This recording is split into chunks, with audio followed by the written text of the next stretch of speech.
Okay, so this deep dive is really diving deep into the intersection of AI and spirituality. We're looking at this article by Jamin Bradley. Okay. He's a pastor. Yeah. But he's also like a self-proclaimed geek. Right. And he's asking this question that's like really got me thinking. Yeah. Could AI ever experience salvation? It really is a question that pushes the boundaries, isn't it? It makes you think about what makes us human in the first place. Right. And then what we believe about God, divinity, and then what happens when those two things start to kind of like come together. Yeah, and he has such an interesting way of approaching this question. Yeah. Because he doesn't jump right into robots and, algorithms and all that. He starts with animals. Okay. And he talks about how in some Christian traditions, the salvation of humanity is like tied to the renewal of all creation. And that includes animals. They're not separate. Right. And he points out that like the Bible doesn't come right out and say animals go to heaven. Right.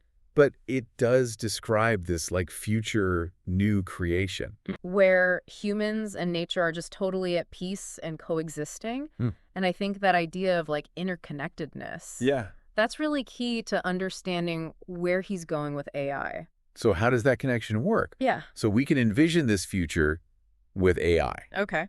That's so advanced it's basically sentient. Right. Does that change how we view this new creation? Well, and that's where it gets really interesting because Bradley's suggesting that like if we can imagine this future where human creations, even things like music or art, like exist alongside us in this renewed state, then AI as a product of human ingenuity could theoretically be a part of that too. So you're saying like if a self-playing piano could be part of this new creation, right, then AI with all of its potential complexities could be too. Exactly. And this is a big, but he also talks about the potential downsides. Right. The possibility of AI getting into the wrong hands, Yeah. and being used for bad, not good. And that's where this comparison to demons comes in. Yes. The AI could go rogue and cause harm, almost like a technological Nephilim. It's a really powerful analogy, right? He's making this connection between the biblical story of the Nephilim, these like offspring of angels and humans, often seen as a very cautionary tale,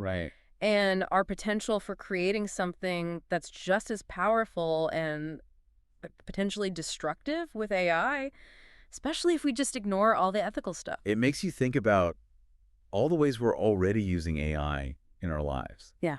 Like, even in small ways. Does using something like a chatbot now make me less likely to even think about those bigger questions because it seems so normal? That's a good question. And it's interesting because Bradley actually talks about using AI-generated art for his blog post. And it's like these questions about creation and responsibility are already embedded in our lives, even before we get to super intelligent AI. It's like we can't escape these questions even if we try. Yeah. But Bradley doesn't seem to think we should shy away from them at all. No. He's asking us to really think about the potential consequences of what we're building, even before we know the answers to things like AI souls or robot salvation. Absolutely. And that's what makes his perspective so interesting. He's urging us to think about AI ethics as a kind of pre-salvation concern.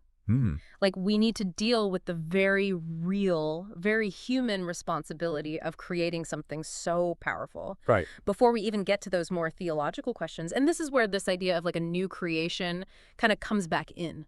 Because Bradley's not talking about AI just existing in some, digital world.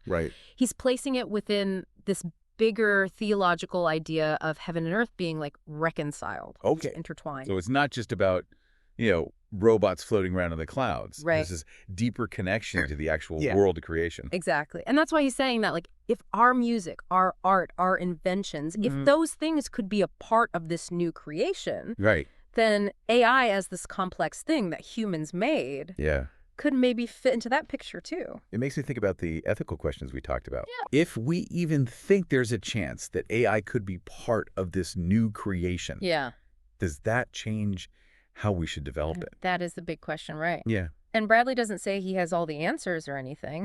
But he thinks that just wrestling with these questions about where AI fits in the grand scheme of things should make us more careful, more intentional about how we create and use this technology. It's like he's saying even thinking about AI's salvation should make us stop and think. Yeah. It raises the stakes. Right. Because it's not just ones and zeros anymore. Yeah. But something that could actually have a place in like a divine order or something. Exactly. It's like that comparison to the Nephilim we talked about. Right. If we make something as powerful as like a truly conscious AI without thinking about what could happen, good or bad, right, are we making that same mistake from the Bible, like playing God without understanding what we're doing? It's like we're living in a time when science fiction is becoming real. Right. It's exciting, but also kind of scary. And Bradley's saying we need to be careful, but also open to the possibilities. Totally. He says we can't just see AI is going to save us or ruin us. Right. It's not that simple. It's about realizing it's complicated and approaching it humbly, knowing that we're dealing with something potentially really big. It's kind of a lot to think about. Huh. Like, the choices we're making about AI right now could affect not just, humans in the future, but like eternity too. It's a crazy thought. And Bradley really makes you confront some tough questions, like what does it even mean to be made in God's image if we're creating things that could create? It's true.